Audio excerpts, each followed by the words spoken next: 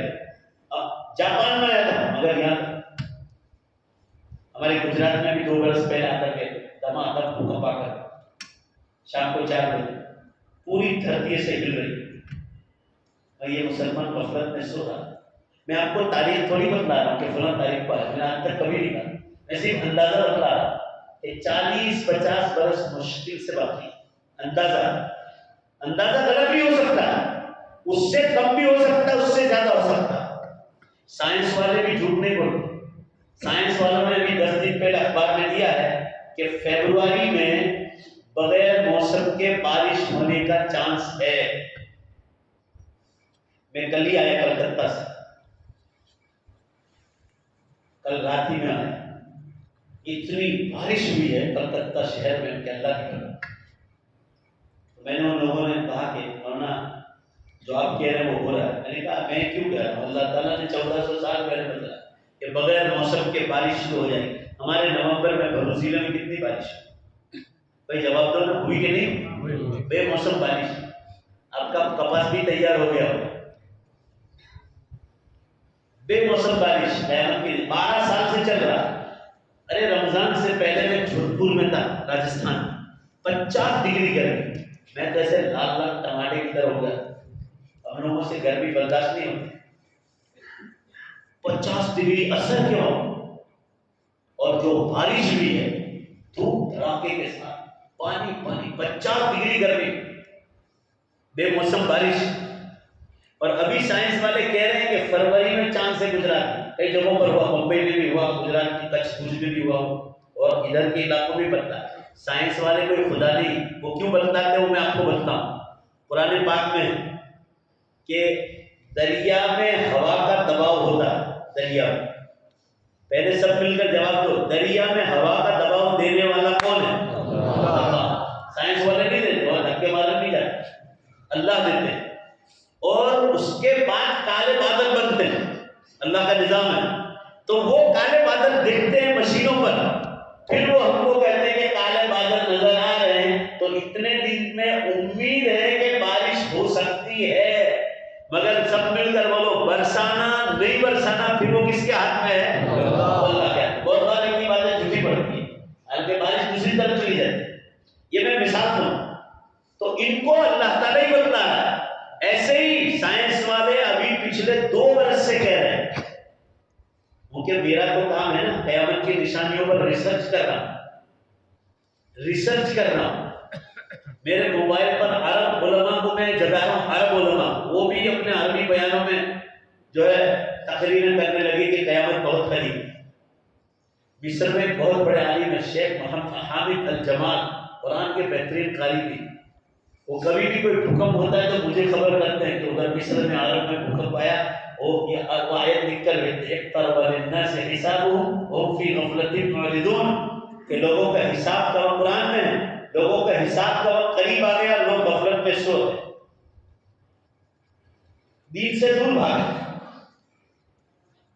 تو میں آپ کو کیا سمجھا رہا تھا؟ بھوکمپ ہو رہے ہیں، ٹائم میں سے برکت اٹھا لی. ارے اکھر والوں اور اطراف والوں ذرا زور سے جواب دو، ایمانداری سے بولنا. رمضان ابھی گیا اور واپس رمضان آ گیا، ایمانداری سے بے شک بولو آ گیا کہ نہیں؟ ایسا لگ رہا ہے کہ ابھی گیا، اب بھی گیا. ایسا لگ رہا ہے 1 مہینہ ہوا، 1 مہینہ ابھی گیا. اور دیکھنا یہ 1.5 مہینہ باقی ہے. 1.5 مہینہ آپ کو 1.5 ہفتے کی طرح نکل جائے، 10 دن کی طرح یہ رمضان آ جائے. 10 دن میں جو پہلے 10 دن ہوتے اتنی دیر میں آ جائے گا، دیکھ لیں. اور 1 ہفتے کی طرح رمضان نکل بھی جائے. اب سوال سے دوسری نشانی بتاؤں تازہ جو کبھی نہیں سنائی ہو. حدیث میں رسول اللہ صلی اللہ علیہ وسلم نے فرمایا قیامت سے پہلے بیماری پیدا ہو. حدیث میں اس کا نام ہے احراق الدم، خون بڑھکے گا، جس کو انگلش میں بلڈ پریشر کہتے ہیں. ذرا زور سے بولو، انگلش میں کیا کہتے ہیں؟ Blood pressure. بلڈ یعنی خون، پریشر یعنی اس کا دباؤ تیز اندر دوڑتا ہے. کیوں کرتا ہے معلوم ہے؟ کیونکہ خون میں چربی آ جاتی ہے، بلڈ میں چربی آ جاتی ہے، اس کو انگلش میں کولیسٹرول کہتے ہیں. اس کو جگہ نہیں ملتی جانے کی چربی کی وجہ سے. جگہ ہونی چاہیے وہ نہیں ہوتی، اس لیے وہ دباؤ کرتا ہے. اور جو زور سے آیا یا تو برین ہیمریج ہو جاتا ہے یا آدمی قبر میں چلا جاتا ہے۔ حضور صلی اللہ علیہ وسلم کی حدیث سنا رہا ہوں، سنبھل کے رہنا۔ آپ صلی اللہ علیہ وسلم نے ارشاد فرمایا یہ بیماری جب آپ ہو جائے تو سمجھ جانا قیامت قریب ہے۔ آپ کی حدیث کے الفاظ ہے کہ یہ بیماری انسان کو قبر میں اتار دیتی ہے، حدیث کے الفاظ۔ اب بتلاؤ بے شک اتارتی کہ نہیں اتارتی؟ کتنے لوگ پریشر آپ نہیں دیکھیں گے، پریشر ہائی ہوا اور ہاسپٹل لے گئے یا راستے میں جان تو یہ بیماری کا علاج ہے ڈاکٹروں کے پاس۔ میرا کام بھی ہے علاج کا، دیسی دواؤں کا۔ لوگ میرے پاس بھی آتے ہیں روحانی علاج کے لیے۔ آپ مجھے پوچھو واٹس ایپ پہ پوچھو، ایک ہی بار آؤ یا واٹس ایپ پہ لے لو، مگر مکمل پرہیز کرنا۔ یاد رکھو تندرستی 1000 نعمت۔ یہ علماء کرام گواہ ہیں، ان کو پوچھ لو۔ میں روزانہ میٹھا کھاؤں، روز پیالہ بھر بھر کے۔ میں بیان میں جاتا ہوں، جیسے اکھرناچ کھانا تھا ایسا روز آتا ہے، تو میں روز پیالہ بھر بھر کے کسٹرڈ پیوں، فالودہ، پھر بھی تو مجھے بھی شوگر ہو جائے تو میں بھی اللہ کا بندہ ہوں، میرے لیے کوئی الگ قانون نہیں ہے۔ اللہ بولو بھائی بیماری آئے گی کہ نہیں آئے؟ یہ علماء سے پوچھو، میں نے ایک چمچ بھی نہیں کھایا، صرف ذرا سا چکھا۔ مولانا گواہ ہے نا، مجھے پوچھ لو۔ اور زیادہ سے زیادہ 3 چمچ، بس اس کو چھوڑ دیتا ہوں۔ اور ہمارے لوگوں کا عام پبلک کا کیا معلوم ہے؟ 300 شوگر، 400 شوگر، 450۔ پیالے پر پیالے پی رہے، پیالے پر پیالے۔ ایک گاؤں گیا تھا پانولی کے پاس، سنجلی گاؤں، وہ مجھے پوچھ رہے ہیں کہ ہمارا سر شوگر پریشر ہے؟ وہ کیا پوچھو سے وہ قبرستان دوا نہ کروانا بچار۔ میں نے مذاق میں سے، پہلے زمانے میں بوڑھے لوگ تھے نا، ان میں بہت اخلاص تھا، وہ دعائیں دیتے تھے۔ کیا کہتے تھے معلوم؟ اللہ تجھے نوح علیہ السلام کی عمر دے اور اللہ تجھے عثمان غنی کا خزانہ دے۔ بھائی بولو ایمانداری سے، کہتے تھے نہیں کہتے؟ مگر اب لوگ پوچھتے ہیں کہ مول صاحب کیوں سے شوگر پریشر والے سے، مطلب ہے کہ کیا روانہ کھاؤں؟ یعنی لوگ میرے اور آپ کے مرنے کی راہ دیکھ رہے ہیں۔ تو میں نے انہوں نے مجھ سے پوچھا شوگر پریشر، میں نے کہا بالکل نہیں، الحمدللہ بالکل نہیں۔ کیوں نہیں؟ کہ میں پرہیز کرتا ہوں، چیز کھاتا ہوں مگر تھوڑی کھاتا ہوں۔ آپ کو جب شوگر آ جائے گا ڈاکٹر کہیں گے کہ اب کھانے کا وقت گیا، اب چکھنے کا وقت آیا۔ زور سے بولو گے ڈاکٹر کیا کہتے ہیں کہ کھاؤ نہیں چاکھوانا ہوگا، مگر لوگ کھانا چالو ہی رکھتے۔ تو میں نے ان سے پوچھا کہ آپ کو شوگر پریشر ہے؟ دیکھا ہاں 6 ہے، کتنے سے؟ 450 شوگر اور 3 پیالے کسٹرڈ بھی ہے۔ تو پھر میں نے ان کو کہا کہ آپ مجھے پوچھ رہے ہیں، آپ خود تو پرہیز کرو۔ تو مجھے کیا کہہ رہے ہیں معلوم ہے؟ ان کے کھائی نہیں مروا جو نے ہم بھی مروا تو آر کیا بھلا مر گیا، بھلا مر گیا۔ حدیث میں ہے کہ حضور صلی اللہ علیہ وسلم نے علاج فرمایا بیماریوں پر، علاج سنت ہے، بے شک بولو سنت ہے، مگر آپ صلی اللہ علیہ وسلم نے پرہیز بھی کیا۔ حدیثوں میں دیکھو کتاب الطب، بخاری شریف میں، مشکوٰۃ شریف میں، مسلم شریف میں ڈاکٹری کا بیان ہے، بیماریوں کا علاج بتلایا ہے حدیثوں میں بھی۔ پرہیز کرو گے بیماری سے تو 50% آپ کی بیماری پرہیز سے ہوتی ہے، چکھنے کو بھی نہیں اگر بیماری ہو، اور 50% جو ہے دیسی دوا سے بھی ہو جاتا ہے، ڈاکٹروں کے پاس بھی علاج ہے۔ اور جو نہیں کرتا ہے پھر وہ جلدی سے دنیا سے چلا جاتا ہے۔ کتنا ہی مزیدار کھانا کیوں نہ ہو، اگر بیماری ہے اور نقصان کرتی ہے، آپ بیوقوف کہتے ہیں، آپ بیوقوف انسان۔ میں لوگوں سے کہتا ہوں دنیا میں اچھے سے اچھا کھانا کھاؤ بادشاہ کے ساتھ، جس میں سونے کے ٹکڑے ڈالتے ہیں، بادشاہ لوگ سونے کے ٹکڑے ڈالتے ہیں، وہ بھی کھانا کھاتے ہو نا تبھی پیشاب اور ناپاکی بنے، اور اس کا مزہ کہاں تھا؟ زبان تک۔ اس کے بعد پیشاب، ناپاکی، پسینہ، ناک میں ریٹھ، منہ میں گندا تھوک، بدبودار، یہ دنیا کا حال۔ تو میں لوگوں سے کہتا ہوں جنت پر پکا یقین ہوگا تو آدمی کہے گا دنیا کے کھانوں میں وہ مزہ نہیں ہے، بے شک زور سے بولو تو اللہ نے جنت میں مزہ، اور وہ ہمیشہ بدن کا حدیث میں آتا ہے، بدن کے ایک ایک بال مزہ اٹھائے گا کھانا کھانے کے بعد۔ جنت میں پیشاب بھی نہیں، جنت میں ٹوائلٹ بھی نہیں ہوگا، جنت میں گندا پسینہ بھی نہیں ہوگا، خوشبودار پسینہ نکلے گا، اور وہ بھی مشک کی خوشبو سے زیادہ پسندیدہ، اتنا خوشبو ہے۔ جنت میں بال سفید نہیں ہوں گے، جنت میں کمر ٹیڑھی نہیں ہوگی، بڑھاپا نہیں آئے، جنت میں موت بھی نہیں، جنت میں ایکسیڈنٹ بھی نہیں، جنت میں زیادہ گرمی بھی نہیں ہوگی کہ ہم کو ایئر کنڈیشن کی ضرورت نہیں، جنت میں زیادہ سردی بھی نہیں ہوگی کہ ہم کو ہیٹر کی ضرورت پڑے نہیں، یا سویٹر کی یا کمبل کی۔ جنت میں ماحول بالکل درمیانی موسم ہوگا، جنت کا مزہ ہے۔ جیسے آپ بعض موسموں میں دیکھتے ہو گرمی بھی نہیں اور سردی بھی نہیں، تو آپ کو صرف اللہ تعالیٰ احساس دیتے ہیں کہ دنیا میں اتنا پیارا ویدر لگ رہا ہے تو جنت کا کتنا خوبصورت۔ اب کشمیر جاؤ، میں بھی جاتا ہوں بیان کے لیے، آپ لوگوں کی جماعتیں بھی جاتی ہیں، کچھ لوگ گھومنے پھرنے بھی جاتے ہیں، آپ کو اللہ یاد آتا ہے کہ نہیں؟ میں کشمیر اترتا ہوں نا، سری نگر ادھر جموں، وہاں سے وادیوں تک جاتا ہوں، ادھر دور دور تک روڈ سے، تو اللہ سے کہتا ہوں یا اللہ آپ نے کشمیر کو اتنا خوبصورت بنایا ہے، زور سے بے شک بولو تو اللہ آپ کی جنت کتنی خوبصورت ہے۔ یہ تو صرف نمونہ دیا ہے، یہ پوری دنیا ایک نمونہ ہے۔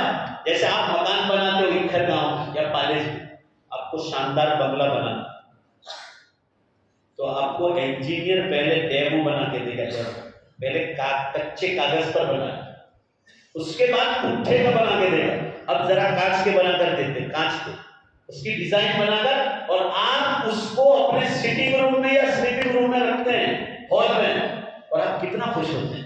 ہر مکان بنانے والا خوش ہوتا ہے کہ یہ میرے بنگلے کی ڈیزائن ہے۔ جب ڈیمو اور نمونہ دیکھ کر ہم اتنا خوش ہوتے ہیں، اور یہ خوش ہوتے ہیں کہ یا اللہ وہ اصلی مکان کتنا خوبصورت ہوگا، تو یہ دنیا فنا ہونے والی ہے، اس پر ہم اتنے عاشق ہو گئے کشمیر جیسی سرزمین سے۔ تو آدمی کو یہ سوچنا چاہیے کہ یہ ڈیمو ہے، ڈیمو نمونہ، اللہ سورج چاند ستارے دریا پہاڑ خوبصورت ہوائیں اور ہزار بے شمار نعمتیں، جب یہ نمونہ اتنا خوبصورت ہے، زور سے بے شک بولو اللہ تیری جنت کتنی خوبصورت۔ تو مسلمان جنت پر یقین پکا چاہیے۔ مکان سیمنٹ کنکریٹ کے نہیں ہوں گے، ایک اینٹ سونے کی، ایک اینٹ چاندی کی، اور بیچ میں مشک کی خوشبو۔ کوئی مکان بنتا ہو نہیں گھر میں تو ذرا چکر مار لینا کر سو، ذرا سیمنٹ کنکریٹ ہاتھ میں لے کے سونگ کے دیکھنا، اندر سے مکروہ تحریری کی وہ آئے گی، مکروہ لگے گا آپ کو، ناپسند لگے گا، خوشبو نہیں آئے گی اندر۔ جنت میں دو اینٹ کے بیچ میں خوشبو ہوتی ہے۔ دیکھو ایک بات آخری سن لو، اللہ چاہتے ہیں تو دنیا میں بھی جنت دکھلا سکتے ہیں، مگر پھر امتحان نہیں ہوتا۔ امتحان کس کو کہتے ہیں کہ دیکھے بغیر، بن دیکھے، دیکھا نہ ہو، پھر اللہ کی جنت پر یقین کون مضبوط رکھتا ہے؟ اس لیے جنت کو پردے کے پیچھے رکھا۔ ذرا زور سے بولو کس کے پیچھے رکھا؟ مرنے کے بعد، جب دوبارہ ہم زندہ کریں گے، مردوں میں جان ڈال۔ اب جواب دے دو جلدی سے اور زور سے جواب دے دو۔ ماں بہنیں بھی اپنی جگہ زور سے بے شک بول رہے ہیں، ایمانداری سے جواب دے دو، اللہ دوبارہ مردے کو زندہ کرنے کی طاقت رکھتا ہے کہ نہیں رکھتا؟ بے شک رکھتا ہے۔ اب وہ قیامت بہت قریب آ، تو یہ سائنس والے کی بات آخری سن لو، یہ لوگ کہہ رہے ہیں کہ in 2037 the sun will be rise from west۔ یہ کہہ رہے ہیں کہ سورج 2037 میں پشچم سے نکلنے کا پورا چانس ہو گیا۔ یہ دیکھ کر بول رہے ہیں، جھوٹ نہیں بول رہے ہیں۔ اچھا 2037 کیسے کا؟ وہ خدا تو نہیں، مگر وہ کہہ رہے ہیں کہ جس رفتار سے پشچم کی دشا میں چل رہا ہے، وہ رفتار سے ہم نے دیکھا کہ کنارے پر کب پہنچے گا، تو ہمارا اندازہ ہے کہ 2037 تک پہنچا ہے، اور پھر روز ادھر سے نکلے۔ اور یہ بات اللہ تعالیٰ نے ہم کو قرآن میں بے شک بولو دوبارہ زور سے 1500 سال پہلے بتلائی ہے۔ بھائی بولو نا زور سے، اکھر کی دعوت دوبارہ مت ماننا، سن لیں، دیکھا اپنے مرداروں کا جواب، یقینی کمزور۔ بے شک بولو 1500 سال پہلے قرآن میں بتلایا نا، جب سورج پشچم سے نکل جائے گا قرآن پاک میں، تو توبہ کا دروازہ زور سے بولو بند ہو جائے۔ اصل میں دھیرے کیوں بولتے ہیں مولانا خبر، ایک کو ایسا لگتا ہے کہ اب بھی بند ہو جائے، ڈر لگتا ہے، سمجھا؟ ابھی نہیں بند ہونے والا، گھبراؤ مت۔ 2040 میں بھی ہو سکتا ہے، مسلمان وہ ہوگا جو 2035 سمجھے 36 سے پہلے بھی ہو سکتا ہے، کیونکہ آگے رفتار تیزی سے اللہ بڑھانے والے کے لیے تو اللہ کے لیے ہمارا کام ہے سورج پچھم سے پچھم میں پہنچے اس سے پہلے توبہ کر کے آدمی تیار۔ قرآن پاک میں ہے کوئی مسلمان توبہ کرے گا اس کی توبہ کو قبول نہ کرے، قرآن پاک میں، اور کوئی غیر مسلم کلمہ پڑھے گا اس کو بھی ہم قبول نہیں کریں۔ کیوں؟ گاڑی پلیٹ فارم چھوڑ کے نکل گئی، ٹکٹ پھاڑ کے پھینک، نیا ٹکٹ دو، نان ریفنڈیبل، ہوائی جہاز اڑ گیا، اب کچھ نہیں۔ سمجھو ذرا بات کو سمجھو، اور قیامت کی بحث چھوڑ دو تھوڑی دیر کے، قیامت آئے گی جب آئے وہ اللہ کے من، ہم تو صرف اتنا بتلا رہے ہیں کہ قیامت بالکل قریب، چند برس ہیں بس، only few years۔ مگر مجھے جواب دے دو، میری اور آپ کی موت کا بھروسہ؟ بھائی بولو نا، بھروسہ ہے؟ بخاری شریف پڑھانے والے علماء سے پوچھو، حدیث آئی بخاری میں، جب نوجوانوں کی موت بڑھ جائے تیزی سے تو سمجھ جانا قیامت قریب۔ بہت نوجوان مر رہے، لڑکے لڑکیاں، جوان لڑکے لڑکیاں بیماریوں، کھانے میں سمجھو، پینے میں سمجھو، جنت میں بہت کھانا پینا ہے، پیسہ آ گیا نا، پیسہ زمینیں بک رہی ہے، فورن سے پیسہ آ رہا ہے، لوگ بے تحاشا کھاتے ہیں، بے تحاشا۔ سمجھو اللہ کی بہت تندرستی کیسی نعمت ہے، ہزار نعمت، زور سے بولو، تندرستی ہزار نعمت۔ چلنے کی عادت ہونی چاہیے، چلنے کی۔ ایک آدمی جو ہے نا بیٹھے بیٹھے بیٹھا رہتا ہے، اللہ نے پاؤں کیوں دے؟ بیٹھنے کے لیے۔ ابھی مدرسے کا امتحان چل رہا ہے، میں ہال میں برابر چلتا ہوں، ایک گھنٹہ، سوا گھنٹہ۔ مغرب بعد بیان میں جلدی پہنچ گیا تو امام صاحب کو لے کر یا محسن صاحب کو لے کر قبرستان چلا جاتا۔ آج تو میں یہاں دیر سے آیا، مجھے انکلیشور میں کام تھے 2-4، یہ تو میں مغرب بعد امام صاحب کو یا محسن کو لے کر قبرستان چلا جاتا۔ 165 دن میں تقریباً 250 دن میں قبرستان جاتا ہوں، الحمدللہ۔ اللہ تعالیٰ مجھے اور زیادہ جانے کا، امت کو جانے کی توفیق عطا فرمائے۔ آپ صلی اللہ علیہ وسلم نے فرمایا قبرستان بار بار جایا کرو، اس سے آخرت کی فکر پیدا ہو۔ پھر بولو نا، ہوگی کہ نہیں؟ عورتوں کو اب ویڈیو پر رکھتا ہوں قبرستان کہ دیکھو یہ بڑے بڑے مونچھ والوں کی قبر دیکھو، بڑی بڑی خوبصورت جوان لڑکی، کیا سوئی۔ میں بمبئی جاتا ہوں، قبرستان والی مسجد ہے گورے گاؤں میں، قبرستان والی مسجد جہاں یوسف خان دلیپ کمار کی قبر ہے، اور نسیم بانو جو اس کی ساس ہے، شاعرہ بانو کی ماں، وہاں بیان ہوتا گیا اس قبرستان والی کوئی طویل مسجد سے لگی ہوئی، وہاں بورڈ لگا ہوا نسیم بانو کی قبر پر کہ پیدائش کیا، وفات کیا، دلیپ کمار کی قبر پر بھی، اور وہ جو گیت گانے والے تھے، کیا نام تھا، گیت کاری میں بہت مشہور محمد رفیع، ان کی بھی قبر اسی قبرستان۔ یہ نسیم بانو جس کا میں ذکر کر رہا ہوں کہ یہ ماں بہنیں دھیان سے سنیں، اور جوان بیٹیاں کتنی خوبصورت تھی، میں نے اس کی تعریف پڑھی کہ میری ملاقات ہوئی نسیم بانو سے 2001 میں یوسف خان دلیپ کمار کے بنگلے پر، میرا وہاں بیان ہوا۔ نسیم بانو کو جب میں نے دیکھا تو 2 عورتیں اس کو پکڑ کر لائی، ایک شاعرہ بانو اور ایک فریدہ جلال، یہ وہ ہال میں لائے جہاں میرا بیان، بڑھاپے کا عالم، 80 برس سے زیادہ عمر، یہ چمڑی ہے نا گال کی چمڑی نیچے لٹک رہی اور ایک ایک بال سفید ہو گیا۔ میں نصیحت کے طور پر کہہ رہا ہوں آپ کو، یہ اور یہ ماں بہنوں، جب اس کا انتقال ہوا نا تو میں نے اخباروں میں پڑھا کہ اس کے بچپن سے لے کر فوٹو آئے، جوانی کے، پھر ادھیڑ عمر کے، پھر بڑھاپے، اور پھر قبر میں انتقال کے وقت کا فوٹو بھی آیا۔ یہ دیکھ لو پیدائش سے لے کر یہاں تک۔ تو جوانی کے فوٹو پر نیچے لکھا تھا، نیچے اردو کا پیپر آتا ہے بمبئی سے، انقلاب پیپر، اس میں نیچے لکھا تھا کہ جس کو جوانی میں لقب ملا تھا، حسن کی پری، ذرا زور سے بولو، کیا خطاب کیا ملا تھا دنیا میں؟ حسن کی پری، یعنی خوبصورتی کی پری۔ اس کے نیچے شاعر کا ایک شعر لکھا ہوا تھا، شاعر کا شعر، زمین کھا گئی آسمان کیسے کیسے، مٹے نامیوں کے نشان کیسے کیسے، کہ آسمان جیسے انسان کو زمین کھا گئی اور بڑے بڑے فیمس انسانوں کے اللہ نے نام و نشان مٹایا۔ جی آج میں اس قبرستان میں جاتا ہوں، مسلمان تھے تو مجھے وہ شاعر کا شعر یاد آتا ہے، اس عورت کی جوانی کا زمانہ۔ تو یہ میں بیٹیوں کو، بہنوں کو کہتا ہوں کہ جس کو خوبصورتی کی پری کہا جاتا، اتنی خوبصورتی کہ یورپ اور امریکہ میں بھی اس کی مثال نہیں، دنیا کا خطاب دیا گیا، وہ عورت قبر میں چلی، جوانی بھی جانے والی، زور سے بولو بھائی، جوانی بھی، بڑھاپا بھی جانے والا، اور موت تو لے کر چلی جائے۔ قبرستان سے قیامت کے دن دوبارہ زندہ ہونا ہے، بے شک بولو زور سے، اور اللہ کے سامنے زندگی کا حساب دے۔ اس لیے جو کرنے کا کام ہے وہ یہ ہے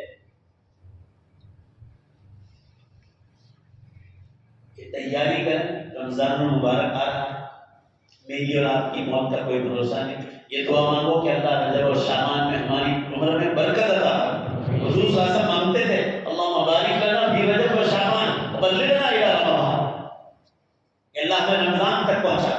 رمضان مبارک میں نمازیں ایسی پابندی کے ساتھ کرنا ہے، مردوں کو بھی اور عورتوں کو بھی، کہ ہمارا ایک بھی نماز قضا ہونے نہ پائے۔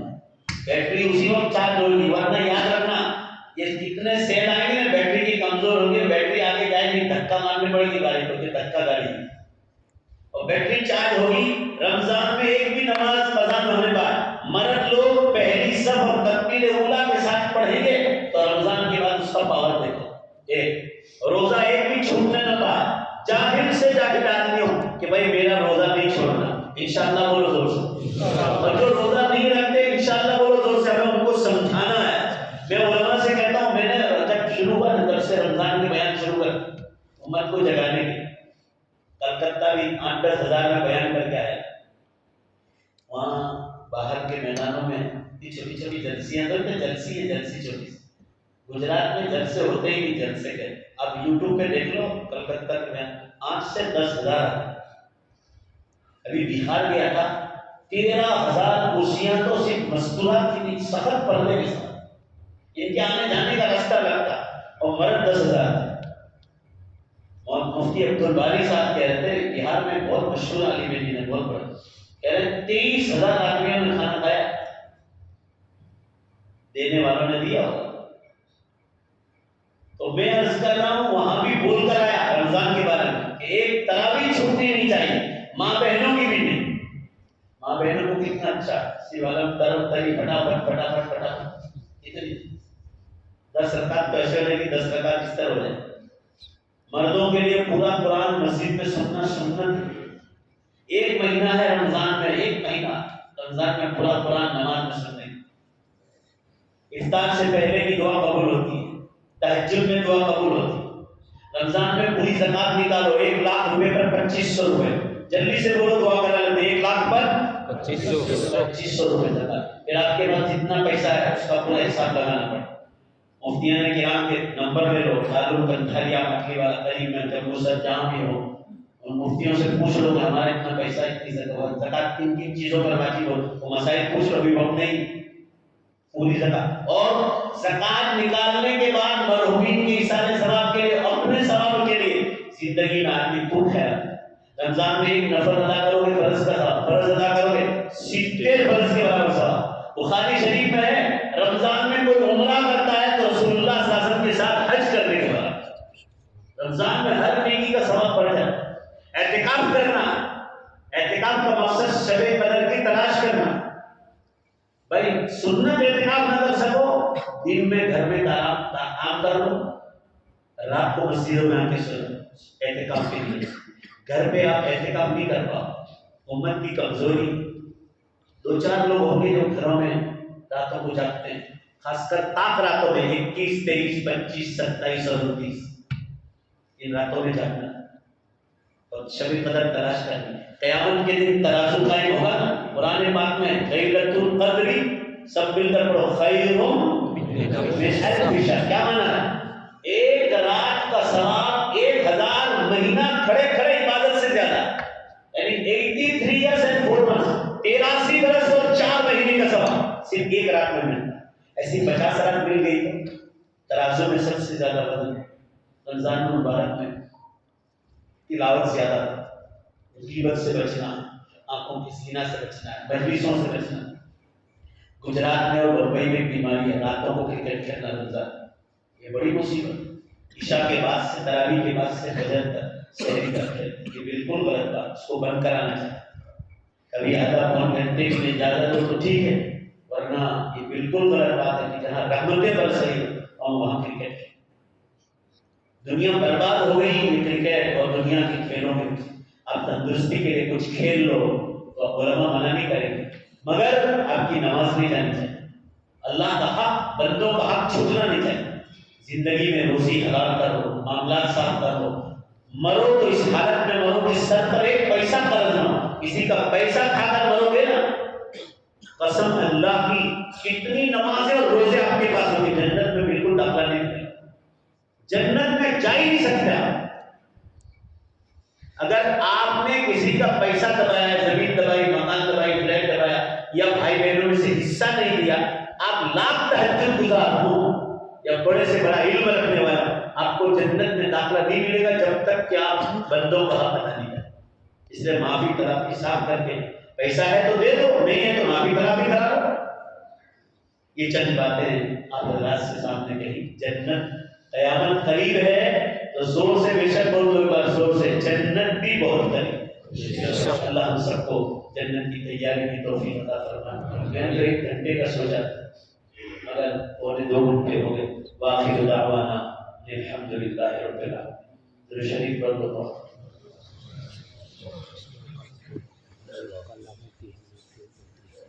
الحمدللہ رب العالمین والعاقبۃ للمتقین والصلاة والسلام على خير خلق محمد وآله وصحبه أجمعين. ربنا آتنا في الدنيا حسنة وفي الآخرة حسنة وقنا عذاب النار.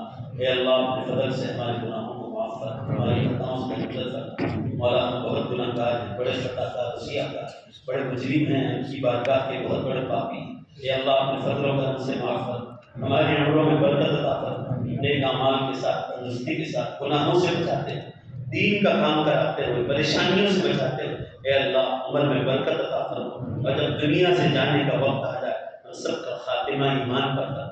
اے اللہ ایمان پر موت کی بھیک مانگتے ہیں، ہم سب کو لمبی عمر کے بعد ایمان پر موت عطا کر. اے اللہ ہماری بیٹیوں کے اور بیٹوں کے ایمان کی حفاظت کر. اے اللہ جتنے نوجوان لڑکے اور لڑکیاں ان کو آپ سمجھا دیں، آپ سمجھائیں گے تو برابر سمجھ جائیں گے کہ اگر ہماری آنے والی بچے اور بچیاں کو ایمان پر نہیں رکھا تو جہنم کی آگ میں جائیں گے اور ماں باپ کو بھی جہنم میں. اے اللہ جتنی بچیوں نے ایمان چھوڑا ہے، کالجوں میں، یونیورسٹیوں میں، دکانوں میں، فیکٹریوں میں، بازاروں میں، بس اسٹیشنوں پر، اے اللہ یہ جہاں بھی کام کرتے انہیں گھروں میں آنے کی اور دوبارہ ایمان کی طرف آنے کی توفیق عطا کر. اس نے اسلام چھوڑا ہے، مولا کتنی بچیوں کو مار ڈالا ہے. اے اللہ ان بچیوں کو تو معاف فرما. اے اللہ ان مرحومین بچیوں کو معاف فرما دے. معاف کرنے والے آپ کی ذات ہے. اے اللہ تو ایمان والی بچیوں کو جن کو زبردستی مرتد کر دیا گیا تھا ان سب کو معاف فرما. الہ العالمین یہ جتنی بچیاں کالجوں میں، یونیورسٹیوں میں جا رہی، ابھی بھی ان کو اٹھا کر لڑکیوں کی کالج یونیورسٹیوں میں بھیجنے کی توفیق عطا فرما. اے اللہ تعلیم سے کوئی نہیں روکتا، تعلیم تو اچھی چیز ہے. اے اللہ مگر غلط دائروں سے جہاں لڑکوں کے ساتھ خاص کر غیر مومن جن کے پاس ایمان ہے ان کے پاس بھیجنے سے حفاظت کر. اے اللہ ہم سب کے یہاں جمع ہونے کو قبول فرما. اے اللہ حلال روزی کھانے کی توفیق عطا فرما. جن کے سروں پہ قرضہ ہے اے اللہ اس کی ادائیگی کے اسباب آسان کر، ان کے قرض کو جلدی ختم فرما. اے اللہ روزی روٹیوں میں برکت عطا فرما. اے اللہ کھیتی باڑیوں میں برکت عطا فرما. جتنے لوگ باہر کے ملکوں میں کما رہے ہیں اور یہاں گاؤں میں مدد کر رہے ہیں، ماں باپ کو، رشتے دار، مسجد کو، مدرسوں کو، اللہ سب کو بہترین بدلہ عطا فرما. اے اللہ جو بیچارے بھیک نہیں مانگتے اور ان کو مانگنے میں شرم آتی، کام والوں کو ڈھونڈ ڈھونڈ کر ان کی خدمت کی توفیق عطا کر، بیواؤں کی خدمت کی، یتیموں کی خدمت کی توفیق عطا کر۔ اللہ مسلمانوں کو دنیاوی تعلیم میں بھی کامیاب فرما اور اس سے زیادہ دینی تعلیم میں کامیاب فرما۔ اللہ دین کی تعلیم سے آپ کا ڈر اور خوف پیدا ہوتا ہے، امت کو دین کی تعلیم کا ڈر نصیب کر، آخرت کا سچا یقین نصیب کر۔ اے اللہ جتنے مدرسے چل رہے ہیں اور علماء چندے کے لیے آ رہے ہیں، امت کو ان علماء کی خدمت کرنے کی توفیق عطا فرما۔ اے اللہ ان مدرسوں کی مدد کرنے کی توفیق عطا فرما۔ ماں بہنوں کو بھی کوئی بھی چندے والا آ جائے اور یہ معلوم ہو جائے کہ سچا مدرسہ ہے، اے اللہ مدرسوں میں اچھے عالم تیار ہوں گے، قاری حافظ اور مفتی تیار ہوں گے، وہ دین کا کام کریں گے تو ہماری قبروں میں نور پیدا ہوگا۔ اے اللہ ایسی سب کو اچھا خیال رکھنے کی توفیق عطا فرما، مدرسوں کو مضبوط کرنے کی توفیق عطا فرما، دعوت و تبلیغ کے کام میں سب کو جڑنے کی توفیق عطا فرما، مستورات کے اجتماع میں سب کو شریک ہونے کی، خاص کر جوان بیٹیوں کو اور بہنوں کو توفیق عطا فرما۔ ہفتہ واری اجتماع میں، روزانہ کی تعلیم میں سارے جوانوں کو، مردوں کو، سب کو توفیق جڑنے کی توفیق عطا فرما۔ اے اللہ خانقاہوں کے بزرگوں کے ہاتھ پر جوانی کے زمانے سے بیعت ہو کر اپنے دل کی اصلاح کی توفیق عطا فرما۔ اے اللہ دینی کتابوں کا مطالعہ کرنے کی روزانہ کی توفیق عطا فرما، فضائل اعمال کی کتاب کی گھروں میں روزانہ رات کو تعلیم کی امت کو توفیق عطا فرما۔ ہم سب کی یہاں جمع ہونے کو قبول فرما، جتنے اجتماعات ہوئے اور ہونے جا رہے ہیں اللہ سب کو کامیابی عطا فرما، امت کو اس طبقے کے ساتھ جڑنے کی توفیق عطا فرما جو حق پر ہے۔ اے اللہ حق والوں علماء کے ساتھ جڑنے کی توفیق عطا فرما۔ اے اللہ ہماری بیٹیوں نے جتنا انہوں نے ایمان چھوڑا ہے سب کو دوبارہ کلمہ پڑھنے کی توفیق عطا فرما، یا اگر غلطی ہو گئی کسی غیر مسلم کے ساتھ تو اللہ اس غیر مسلم کو کلمہ پڑھانے کی انہیں توفیق عطا فرما۔ ہم سب کی یہاں جمع ہونے کو قبول فرما، جن نوجوانوں نے مجھے یہاں بلایا اے اللہ اور جن کے گھر پر روٹی کھائی سب کو دنیا آخرت میں بہتر سے بہتر بدلہ عطا فرما۔ ہم سب کی یہاں جمع ہونے کو قبول فرما، اس ملاقات کو جنت میں ملاقات کا ذریعہ بنا۔ اے اللہ داڑھی کی سنت سارے جوانوں کو رکھنے کی اور کرنے کی توفیق عطا فرما، ماں بہنوں کو کرنے کی توفیق عطا فرما، شرم و حیا عطا فرما۔ اے اللہ ماں بیٹیوں کو اپنی عزت کی حفاظت کی توفیق عطا فرما۔ اللہ قرآن میں آپ نے لکھا ہے، قرآن میں بتایا کہ مسلمان مرد کے لیے مسلمان عورت ہی نکاح کے لیے بہتر ہے اور مسلمان لڑکی کے لیے مسلمان مرد ہی نکاح کے لیے بہتر ہے۔ ہم سب کو آخرت کا فکر نصیب فرما۔ یا اللہ قیامت بہت قریب ہے، امت کو جاگنے کی توفیق عطا فرما۔ رمضان مبارک کی خوشیاں ابھی سے دلوں میں خوشیاں ہیں، ایسی توفیق عطا فرما۔ رمضان کی نیکیاں لوٹنے کی توفیق عطا فرما۔ ہم سب بیمار جتنے بیمار ہیں ان میں سب کو شفا عطا فرما، بے اولادوں کو نیک صالح تندرست اور خوبصورت اولاد عطا فرما، پریشان حالوں کی پریشانیوں کو دور فرما۔ اللہ ہماری سب کی پریشانیاں آپ کے دربار میں رکھتے اپنے فضل و کرم سے ہماری پریشانیوں کو دور فرما، ہماری دعاؤں کو اپنے فضل و کرم سے قبول فرما برحمتک یا ارحم الراحمین۔ وقت بہت ہو گیا ہے، میں سلام کرتا ہوں اور جواب دیتا ہوں۔ السلام علیکم۔ وعلیکم السلام۔